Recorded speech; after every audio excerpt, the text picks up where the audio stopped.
কিছু কিছু পাবলিক তো এরকম লেট করে যাবে নামাজ পড়ার জায়গায় খুঁজে পায় না। তারা জুতোর পাশে সিঁড়ির মধ্যে নামাজ পড়তে বসে পড়ে। ভাই ওটা সিঁড়ি, ওখানে জুতো রাখছে, সব জায়গায় নামাজ পড়া যায় না। কিছু কিছু পাবলিক আছে যারা বছরে একবার পাঞ্জাবি পরে না, ওই শুক্রবার আসলে একবার পাঞ্জাবি পরে, তাও একবার পরিপাটি নায়ক সালমান খান সেজে হিরো হিরো ভাব করে নামাজ পড়ে বের হবে, জাস্ট লাইন বাই লাইন দাঁড়াবে মেয়ে খুঁজতে। কিছু পাবলিক তো আছে তারা মসজিদে দোয়া করার সময় আল্লাহ আমাকে এটা দিও, আল্লাহ আমাকে ওটা দিও, অথচ নামাজ ঠিক মতো করেই নেই। কিছু পাবলিক তো এমন আছে যারা মসজিদের ভেতরে মোনাজাত চলে, সেই মোনাজাত চলাকালীন সময় তারা মনের ভিতরে এই ওটা করছে, ওর গার্লফ্রেন্ড ওকে ছেড়ে পলাইছে, এই ওটা করছে। আরে আমি তো বলছিলাম তাহলে এটা হয় আলাদাই কথা।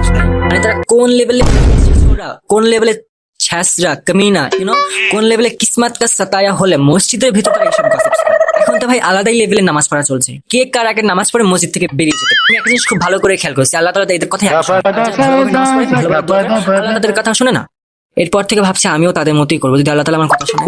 আবার কিছু কিছু পাবলিক তো এমন আছে যারা মসজিদে একে অপরকে দেখে চিনে ঠিকই, কিন্তু কথাই বলবে না, এরকম ভাব নিয়ে গাল ফুলে বসে থাকবে যে তাদেরকে চেনেই না। বাবা, আমাদের এখানে প্রত্যেকটা মসজিদে যেখানে মুয়াজ্জিন বসা তার সাইডে বড় করে টাঙিয়ে দেওয়া হয় নামাজ পড়ার সময় আপনার মোবাইল ফোন বন্ধ রাখুন।